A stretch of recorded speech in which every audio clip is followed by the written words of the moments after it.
우리 오후 예배 시간은 우리 앞서 이제 광고 드린 대로 한 6주 혹은 7주 정도 이제 풍성한 삶으로의 초대라는 그러니까 이제 제목으로 타이틀로 좀 진행을 하려고 하는데요. 이제 강의를 할 거고요. 우리가 이제 새가족 이제 6주가 있고 새가족 6주 이후에 우리가 풍성한 삶으로의 초대 6주 혹은 7주가 될 텐데요. 서구로 모여서 혼자 강의하는 것이 아니라 저도 강의도 하지만 또 서로 나누는 그런 6주의 시간이 있고요. 그리고 그 다음 풍성한 삶의 이제 첫걸음이라고 하는 우리 한 10주 정도 예상이 되는데요. 그러한 이제 필수 복음 양육 과정을 제가 이제 준비하고 있습니다. 그러고 나서 이제 우리가 1대1 제자 훈련 혹은 이제 제자 훈련 반이 이제 생기게 될 텐데요.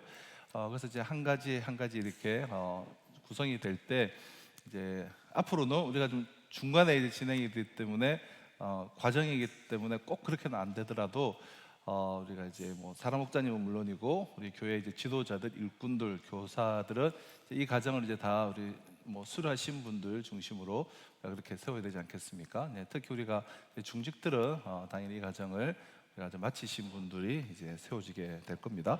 근데 이제 중간에 이렇게 시작하는 거니까 또 지금 이제 뭐 10분씩, 12분씩 이렇게 지원을 받아서 진행하며 진도가 안 나가서 일단은 또 이제 나는 또 그 과정을 쭉 할 수는 없는 상황이다. 또 우리 뭐 어르신들 경우에는 뭐 그런 분들도 계시고 하셔서 제가 이렇게 6주간을 전체를 대상으로 우리 한번 나누고요. 그리고 그 후에 6주 후에 또 교재도 완성하고 또 강의도 서로 다듬고 해서 이렇게 광고가 나갈 때에 우리가 신청들을 해주시면 감사하겠습니다.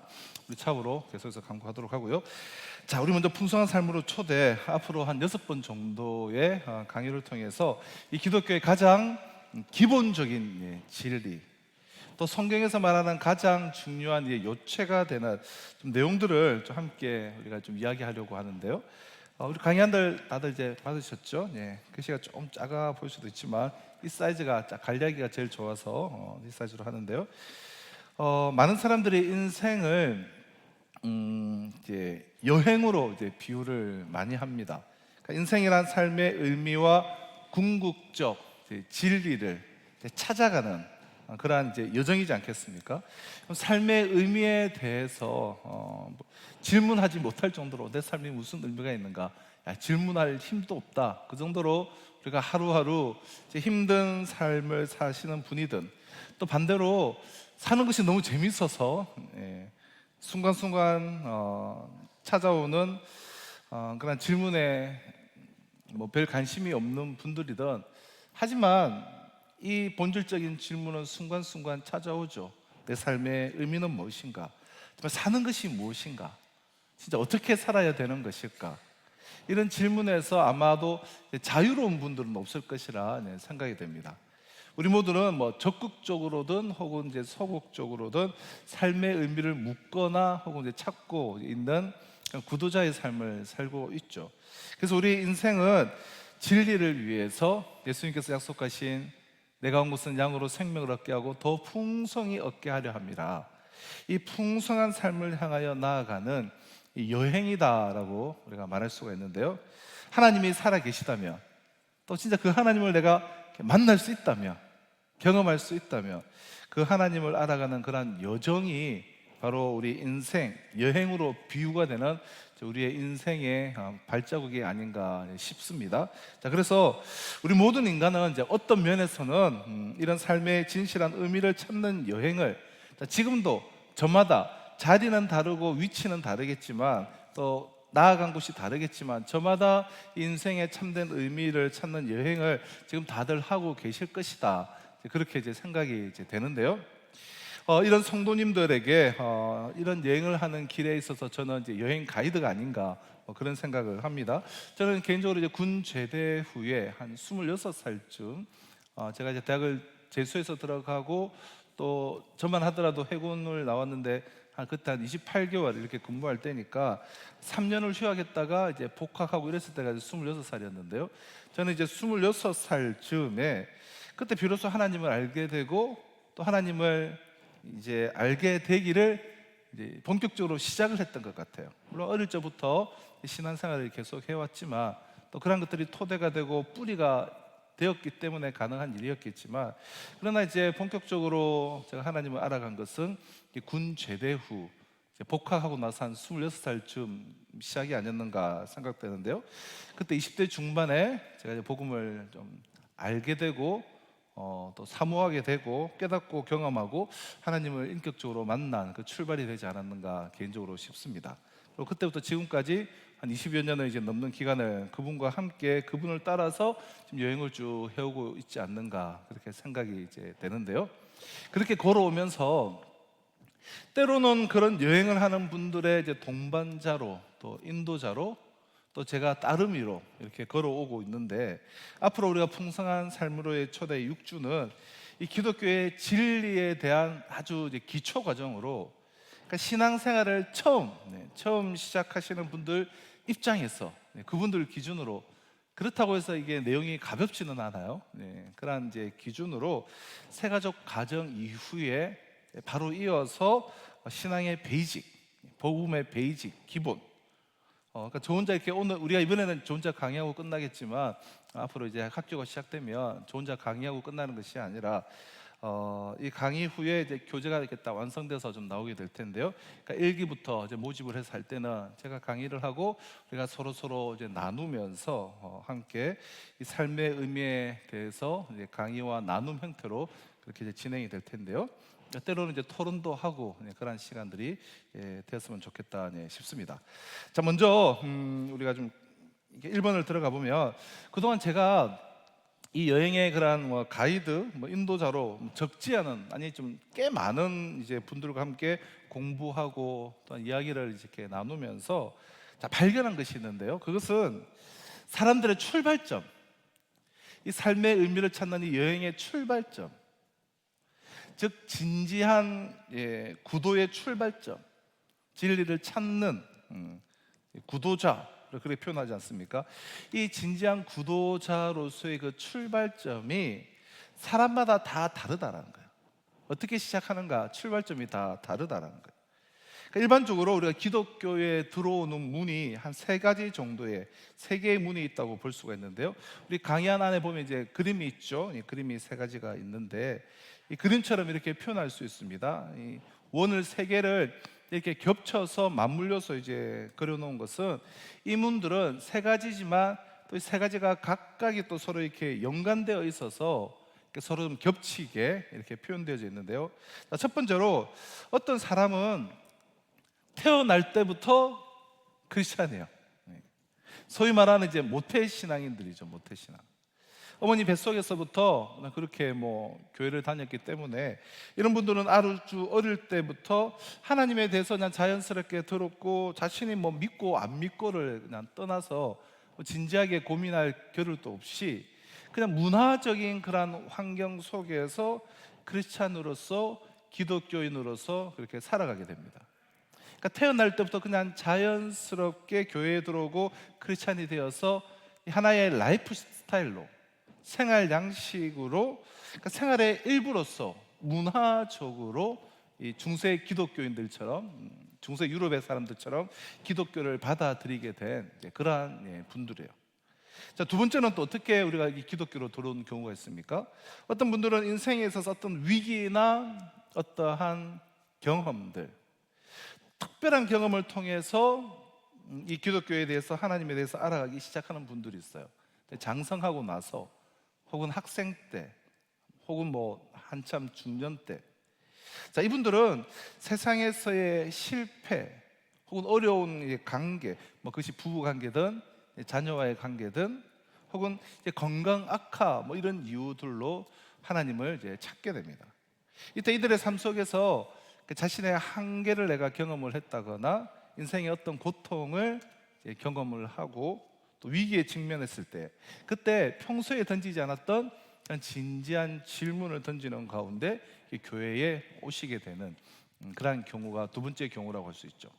제가 이전 교회에서 이게 세가족부를 담당하면서 한 해에 뭐 정말 많은 분들, 뭐 진짜 많은 분들이죠. 뭐 한 수천 명의 분들을 이렇게 쭉 이렇게 새가족 담당 목사는 또 한 명이니까 쭉 만나게 되는데요. 이런 분들이 참 이제 많으셨어요. 그러니까 30대 중후반에서 한 50대 초반, 40대 후반까지 여성분들이 많이 왔는데, 이제 아이를 이제 출산을 하고 또 이렇게 남편과의 관계가 조금씩 소원해지면서 애들은 또 어느 정도 자라나니까 시점에 갈등은 많아지고, 그래서 과거에 이제 어릴 때에 뭐 이런 성경학교를 갔다든가 교회를 좀 다녔던 분들 경우에 문득 어느 시점에 내가 교회 가야 되는데, 교회 가봐야 되겠다, 이러면서 어느 시점에 자신들이 찾아오는 경우들이 참 많았어요. 혹은 이제 과거에 다녔던 경험이 없으면 그러한 시기에 있는 분들에게 주변에 전도가 있을 때에 이런 이제 여성분들이 많이들 오는 것을 봤는데요. 그러니까 삶 속에서 어떤 자신의 이제 한계나 이제 갈등, 고민들 이런 것들을 경험하는 그러한 시기라는 것이죠. 또는 이런 실존적인 경험과 함께 혹은 이와 좀 무관하게 아주 신비한 경험들, 아주 체험적인 것들, 뭐 갑자기 은사 체험을 했다거나 병 고침을 받았다거나 또 어떤 새로운 깨달음을 얻었다든가 갑자기 눈이 확 열리는 뭐 그런 경험이 있었다든가, 이런 경험을 통해서 하나님을 찾게 되는, 그래서 기독교가 되는 그리스도인들이 되는 분들이 있죠. 두 번째의 경우인데요, 경험이나 체험이나 위기. 자, 세 번째는 어떤 경우가 있는가? 또 어떤 분들은 이 생활 양식, 즉 라이프 스타일도 아니고 체험도 하지는 않았지만 실제로 이렇게 삶을 쭉 살아가다 보면 삶의 의미가 무엇인가? 도대체 내가 이렇게 왜 살아야 하는가? 이런 질문을 하면서, 특별히 지적인 질문을 던지면서 하나님을 이제 만나는 경우들이 있어요. 이런 분들은 인생에 뭐 특별한 문제가 있거나 이런 것은 아니지만 이렇게 그냥 살아가는 것은 아니다, 그런 생각이 들어서 도대체 산다는 것이 무엇인지, 삶의 그 의미를 궁극적으로 자기가 막 질문을 하고 찾아가다가 이런저런 철학책들도 막 읽어보다가, 그러다가 성경을 읽어보다가, 그러니까 삶의 의미를 추구하다가 이제 깨닫게 되고 하나님을 알아가는 그런 이제 축복을 누리는 분들이 계시는 것이죠. 그러니까 삶의 의미를 탐구하고 추구하는 가운데, 자, 이렇게 세 가지 문을 통하여서 우리가 들어오게 되는데요. 여러분들은 이제 세 가지 문 중에 한 어느 문으로 들어오신 것 같습니까? 자, 근데 이제 중요한 것은 이 세 가지 문의 문 중에 어느 문으로, 어떠한 가정으로 들어왔든지 차후에 이 세 가지 요소는 다 필요해요. 나는 이 문으로 들어와서 이 스타일이다, 그게 아니라 이 세 가지가 다 필요해요. 자, 첫 번째, 태어날 때부터 문화적으로 또한 생활 양식으로 크리스찬이 된 첫 번째 경우를 우리가 생각해 보면 소위 이제 모태 신앙이라고 하지 않습니까? 이들의 경우는 잘 자라주면 정말 아주 굳건한 뿌리 깊은, 확 뜨겁진 않지만 그래도 저력이 있어요. 모태 신앙들이 잘 자랄 경우에 좀 저력이 있죠. 그래, 뿌리 깊은 기독교인들이 이제 되지만 꽤 많은 경우, 이들이 왜 모태 신앙입니까? 우리가 뭐 소위 신앙생활을 잘 못해서 모태 신앙이다, 뭐 그런 얘기 하잖아요. 못해서 모태 신앙이다.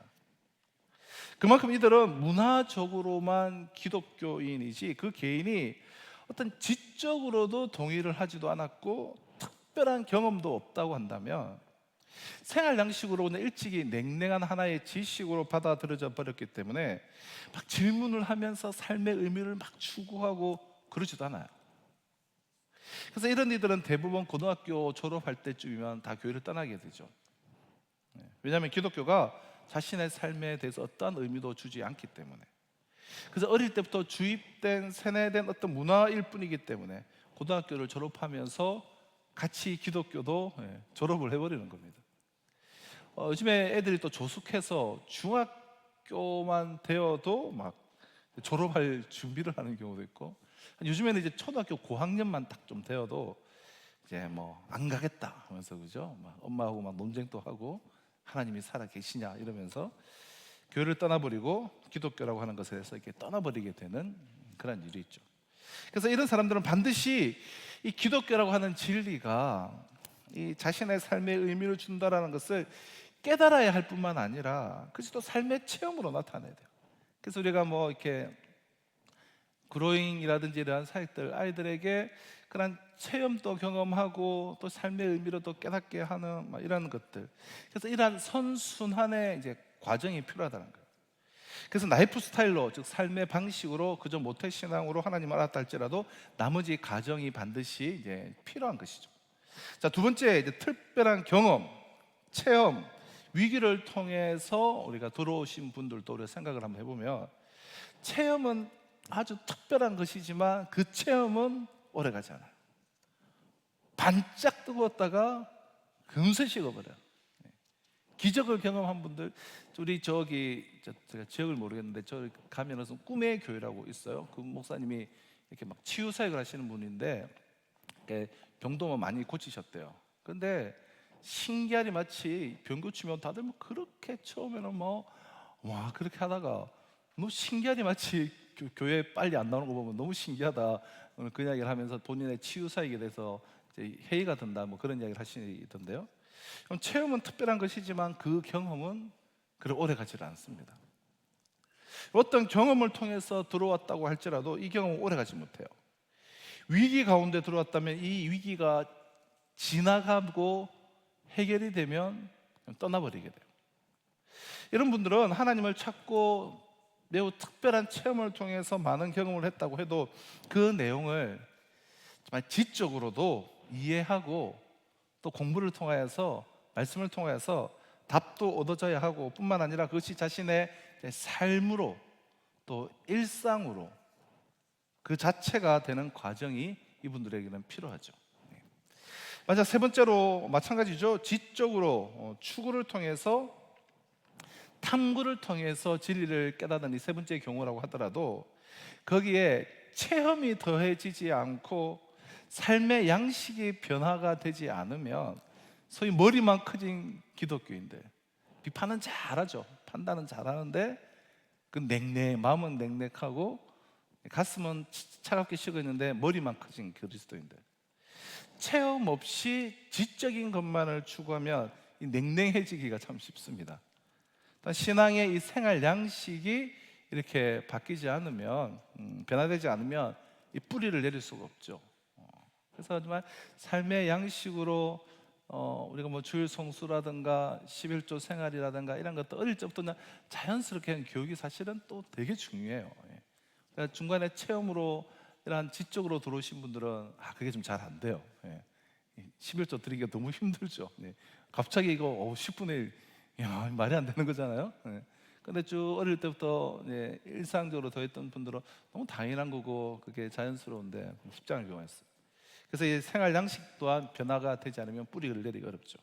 그러니까 지식과 삶이 분리되어서 결국은 오래 가지 못하고, 깨달은 진리는 다 빛을 발해버리고 그냥 지식만이 이제 남아있고 나머지는 다 잃어버리게 되는. 그래서 여러분, 진리는 통합적이지 않습니까? 진리는 통합적이에요.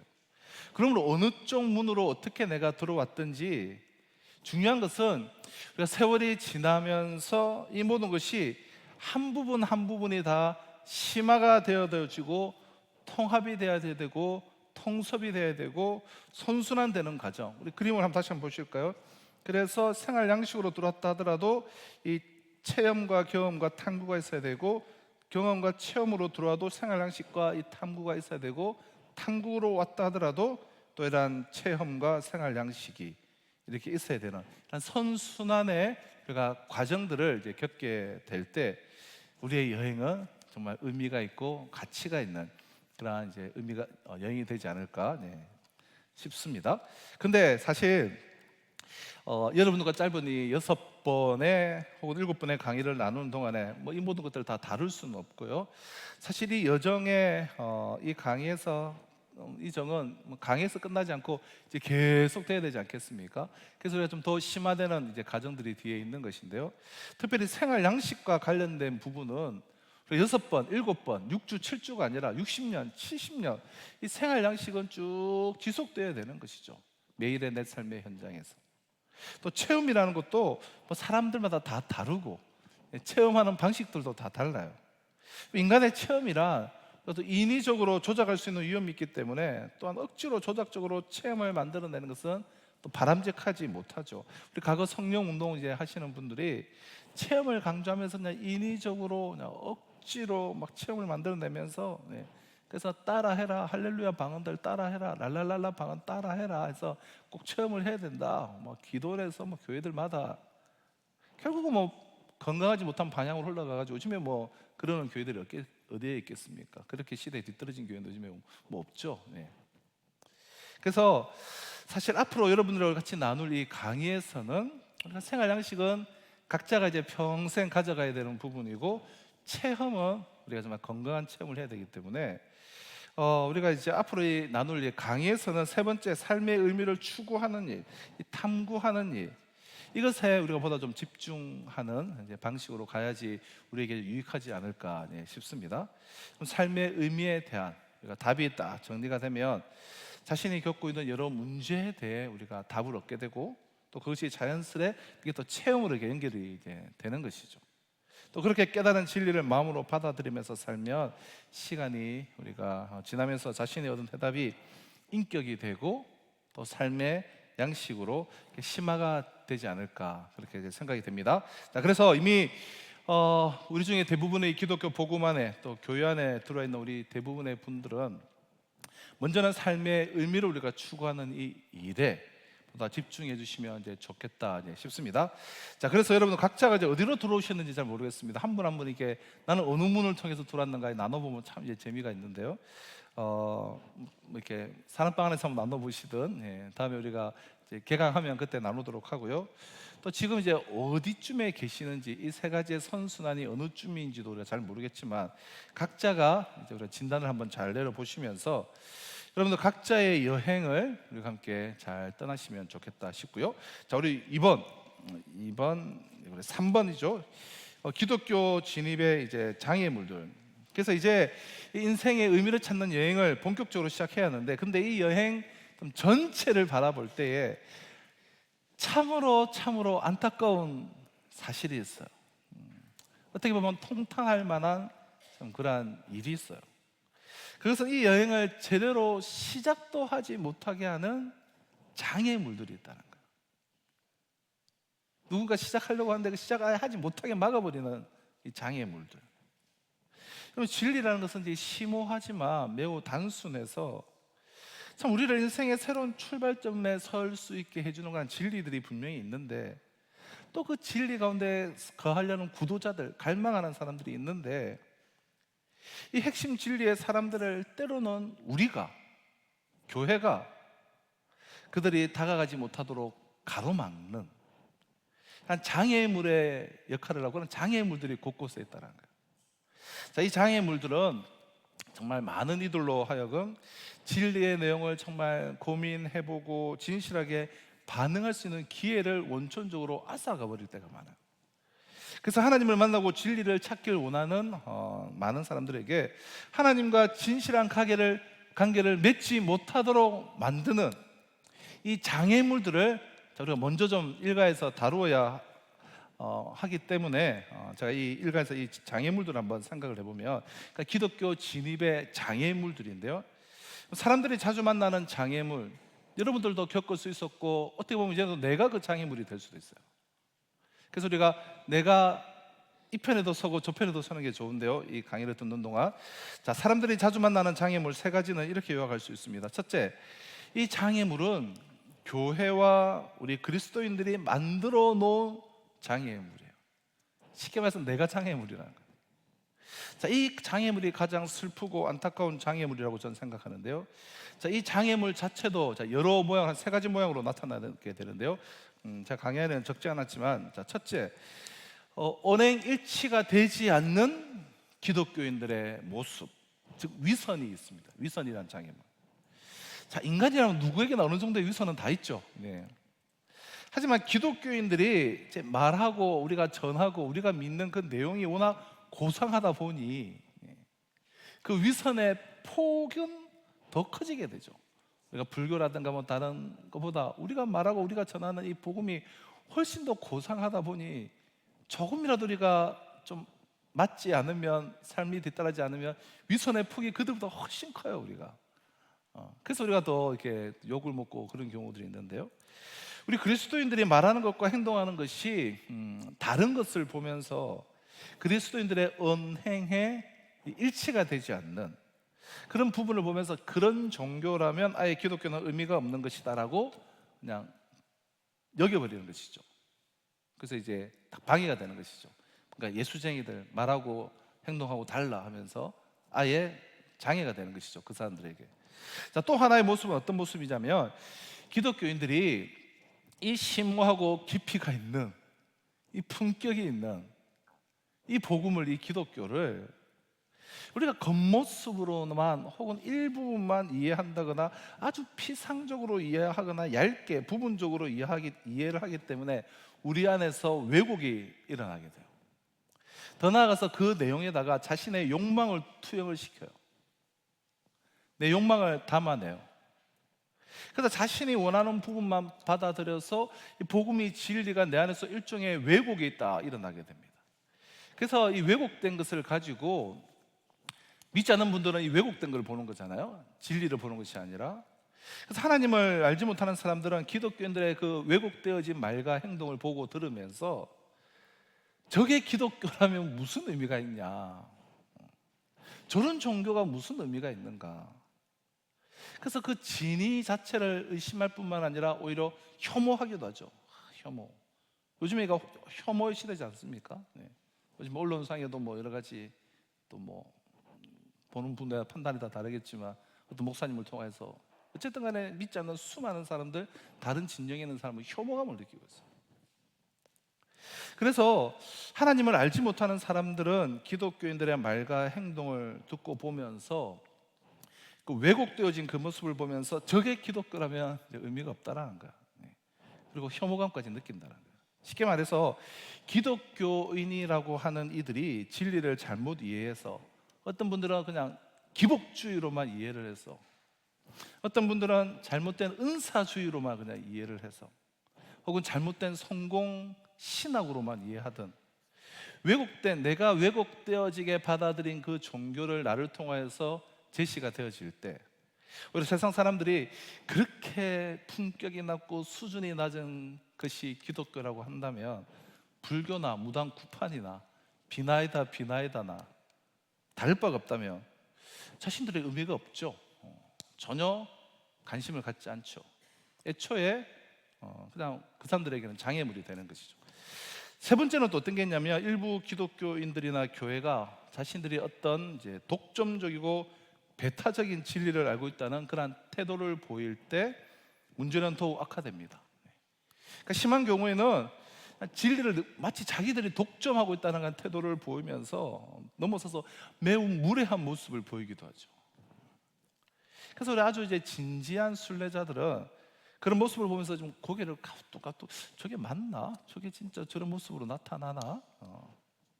기독교를 탐구조차 하지 않으려고 하거나 아예 기독교인들이 말하는 내용을 대안으로 여기지 않게 되는 것입니다.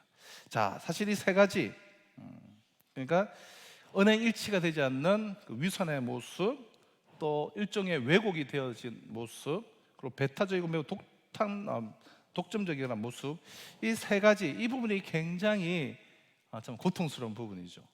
기독교의 핵심 진리 중에 하나는 우리가 믿는 바가 삶으로 드러나야 참된 진리다라는 것인데, 말만 있지 실제 삶이 없는 모습이 오늘 한국교회에 너무 자주 나타나서 기독교 신앙을 이 대안으로 여기지 않을 뿐만 아니라 한국 사회의 진보를 가로막는 존재로 한국교회를 지적까지 하는, 한국 사회가 지금 교회 때문에 뭐 이렇게 뒷걸음질 친다라는 이야기가 하는 사람들이 있을 정도로 이런 일들이 일어나는 것을 보면 참 우리가 난감할 때가 이제 있는 것이죠. 그래서 이 첫 번째 장애물, 기독교인들과 교회가 만들어 놓은 장애물, 사실 이것이 제가 그동안 만나본 사람들 가운데 가장 큰 장애물이었어요.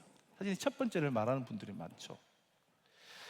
저는 이제 이런 장애물 때문에 아예 이제 이 길을 쳐다보지 않거나 발길을 이제 돌리려고 하는 분들에게 영어 속담을 우리가 하나 이제 소개하고 기억했으면 좋겠는데요. 이제 어떤 속담이죠? 목욕물과 함께 아이를 내버리지 말라. 우리가 잘 아는 그런 이제 속담인데요. 뭐 영어 속담인데요. 분명히 기독교 주변에는 이 구정물들, 목욕 때 다 벗기고 난 구정물들이 있어요. 과거에도 있었고 현재도 다 있죠.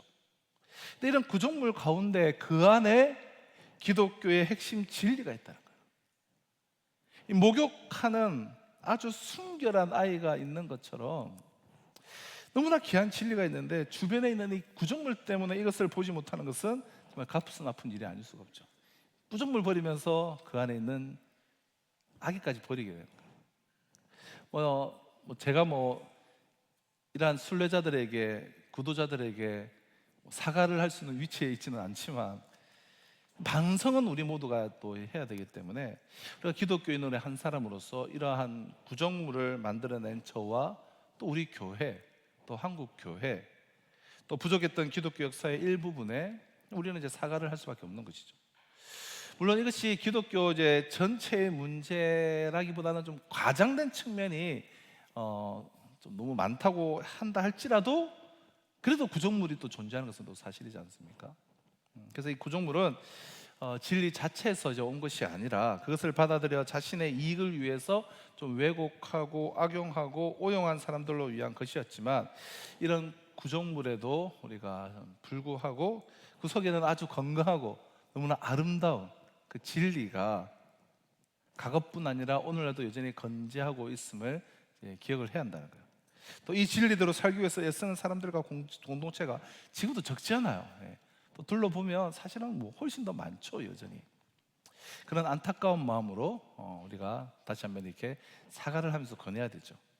우리 가운데도 지금 이 문제로 인해서 지금 마음이 열리지 않고 내가 복음 가운데로 나아가는데 장애가 되는 그런 분들이 계신다고 한다면 구정물과 함께 아기를 버리는 우를 범하지 마시기를 부탁을 드립니다.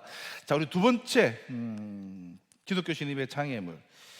두 번째는 지적 영역과 관련된 장애물이라고 할 수 있는데요.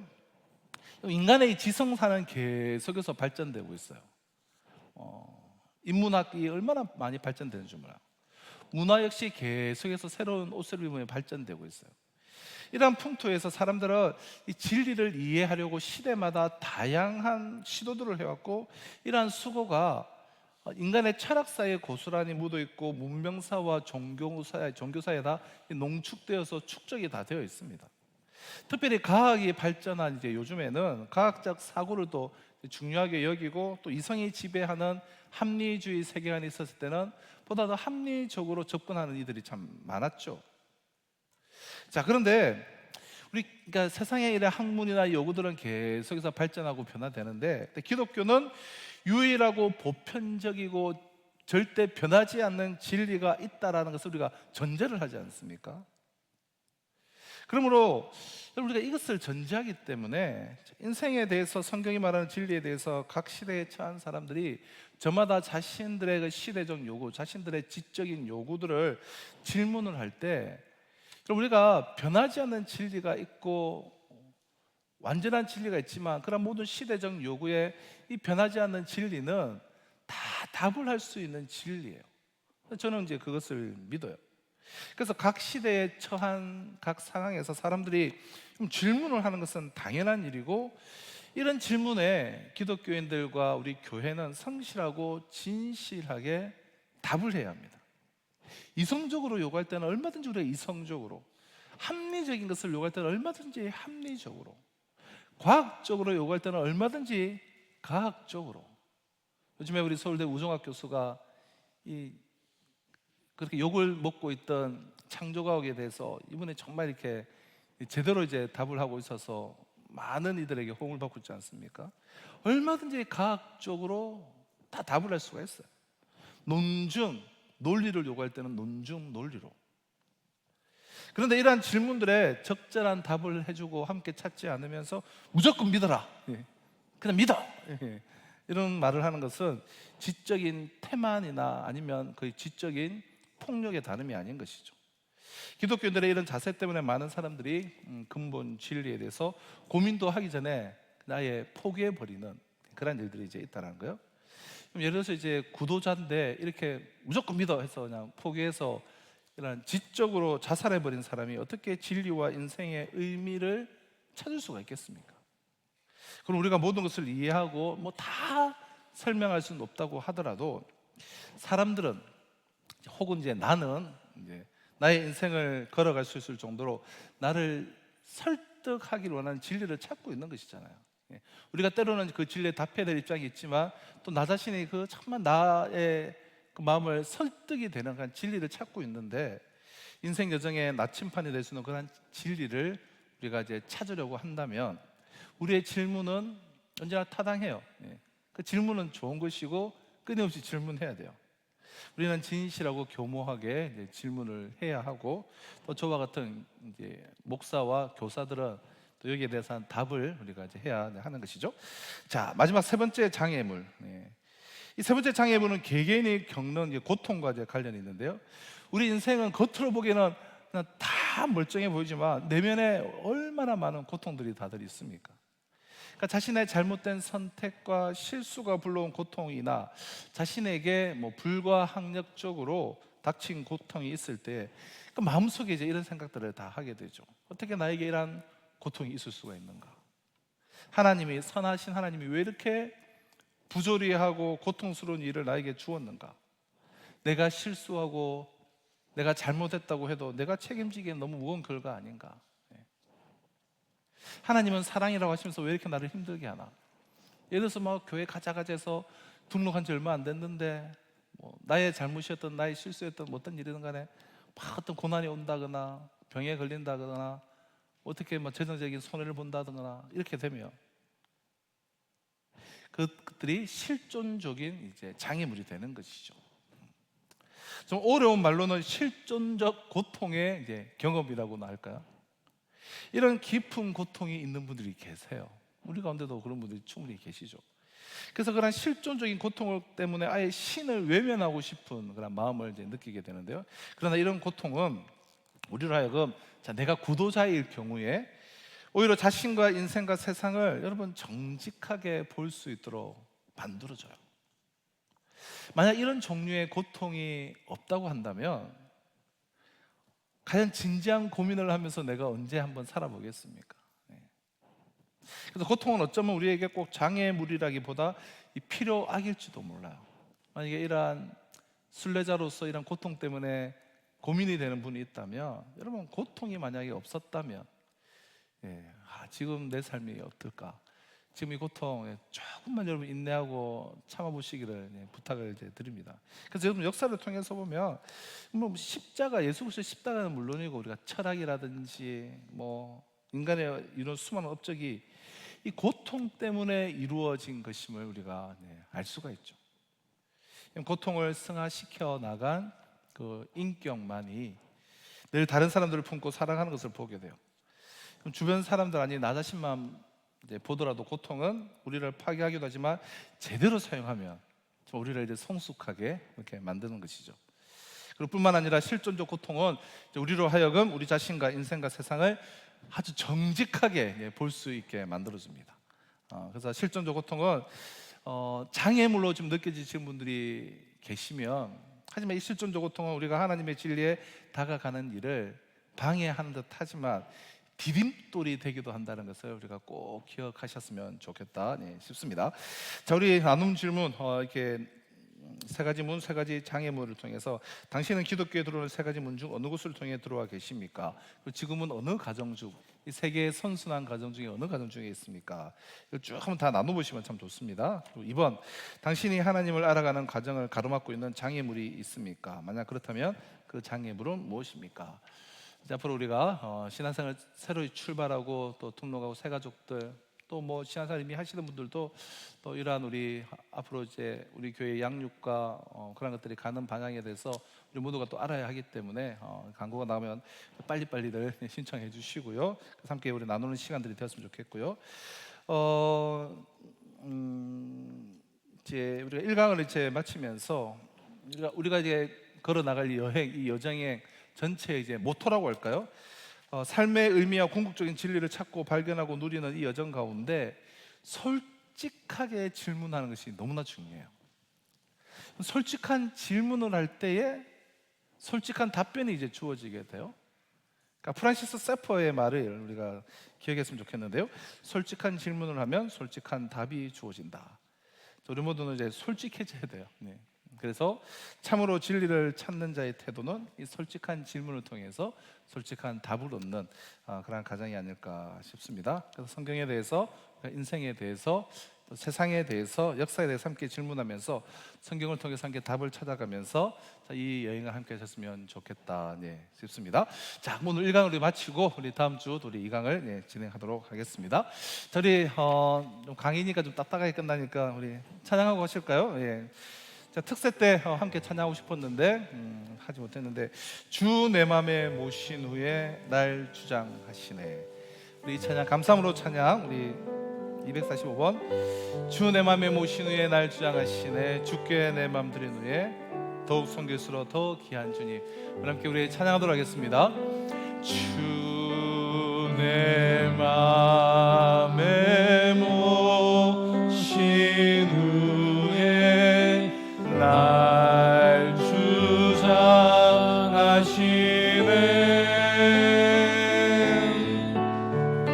주께 내 맘 드린 후에 더욱 섬길수록 더 귀한 주님, 더욱 섬길수록 더 귀한 주님, 더 사랑할수록 주 날 사랑해.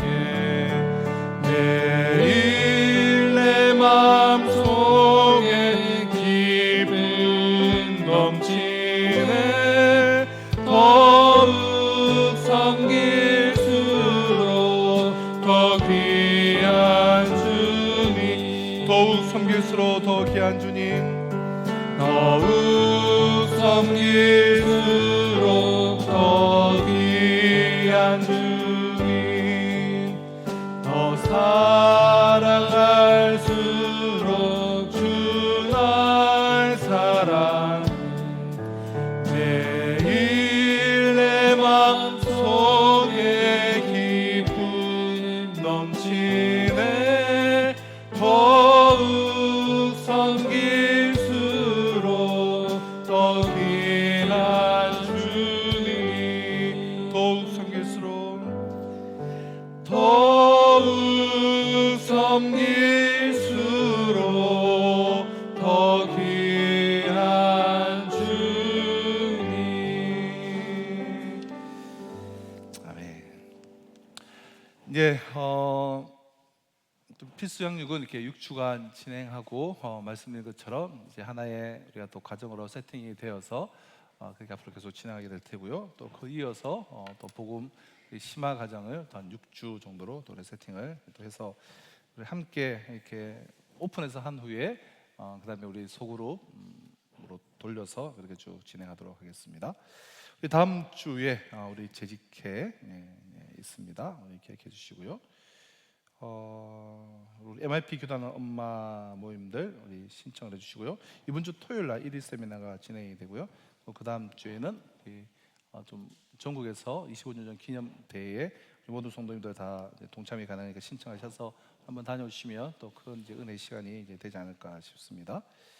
우리 라이프닝 347과 구룡252 관심 가져주시고 또 이제 기도해 주시면 감사하겠습니다.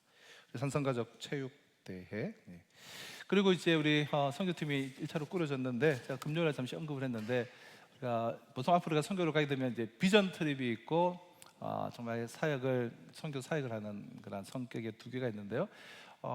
이제 좀 연세가 드신 분들도 우리 그래 가실 때 아무래도 체력적 한계가 있으니까 가셔서 그 땅에서 선교사님들 만나서 교제하고 기도 제목 듣고 함께 우리가 또 식사하고 그리고 그곳에서 우리가 예배 드리고 기도해도 아주 중요하고 훌륭한 선교의 모습입니다. 그래서 그런 이제 비전 트립, 그래서 좀 자연스럽게 그 문화 탐방도 하고 그런 비전 트립의 형식이 있고, 또 하나는 가서 이게 많은 사역들을 하고 가서 이제 복음 전도 집회도 열고 이제 한국 문화 강장들도 펼치고 그런 좀 사역을 좀 이렇게 많이 하는 그런 선교가 있는데, 이번에는 우리가 또 푸놈펜 우리가 하는 선교사님이 개척해서 현지인을 젊은이를 교육을 시켜서 목사로 세워서 개척한 교회가 두 군데가 있어서요. 그곳에 이제 평균 아이들을 이제 복음을 그러니까 전도 집회를 열면 아이들만 한 100여 명 정도 이상이 참석을 합니다. 그래서 그 아이들 복음 전도 집회를 두 개 교회, 두 개 지역 가서 열고 또 우리가 낮에는 이제 한국 문화 축제, 그래서 뭐 떡볶이라든지 이런 거 하고 또 제기차기 이런 놀이도 같이 하고, 요즘 한국 문화에 대해서 워낙 뭐 유럽도 관심이 많으니까 동남아는 뭐 정말 관심이 많거든요. 한복 입고 가서 사진도 찍어두고 이러한 문화 축제를 하면 또 현지인들이 참 많이 참석합니다. 그런 사역들도 하고 하기 때문에 좀 역동적인 그런 사역을 이번에는 이제 감당해야 되는데요. 그래서 이제 우리가 뭐 16명 지금 팀은 꾸렸지만 또 그 외에 우리 또 함께 하시면 지금 청년들이 좀 많이 가게 되는데, 그게 우리 40대, 50대 또 동참하기 원하시는 분들은 하나님께서 하라고 하신 일이기 때문에 이 선교는 우리가 꼭 해야 되기 때문에 동참하기 원하시는 분들은 지금이라도 우리가 이렇게 지원을 해주시면 되겠습니다. 네, 그의 광고는 이제 다 드렸죠. 네. 자, 우리 주님 가르치신 기도로 우리 주일 예배 피하도록 하겠습니다. 하늘에 계신 우리 아버지여, 이름이 거룩히 여김을 받으시오며 나라가 임하시오며 뜻이 하늘에서 이루어진 것 같이 땅에서도 이루어지이다. 오늘 우리에게 일용할 양식을 주시옵고 우리가 우리에게 죄 지은 자를 사하여 준 것 같이 우리 죄를 사하여 주시옵고 우리를 시험에 들게 하지 마시옵고 다만 악에서 구하시옵소서. 나라와 건세와 영광이 아버지께 영원히 있사옵나이다. 아멘.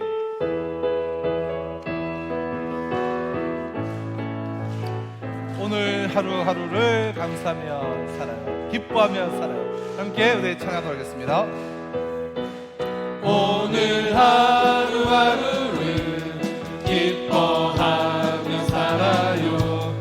새날을 우리에게 주셨으니 오늘 하루하루를 찬양하며 살아요. 놀라운 일을 주신 주님을 어떤 일이 있을지 어느 누굴 만날지 주의 인도하심을 기대하며 오늘 하루하루를 감사하며 살아요.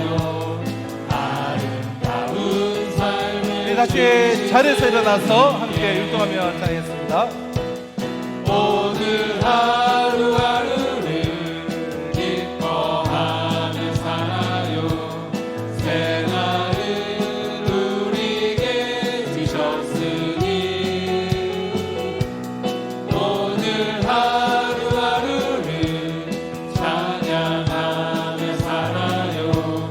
놀라운 일을 주신 주님을 어떤 일이 있을지 어떤 일이 있을지 어느 누굴 만날지 주의 인도하심을 기대하며 오늘 하루하루를 감사하며 살아요. 아름다운 삶을 주신 주님께 아름다운 삶을 주실 주님께 아름다운 삶을 주실 주님 이번 한 주도 우리 승리하시고 성공하시기를 축복합니다.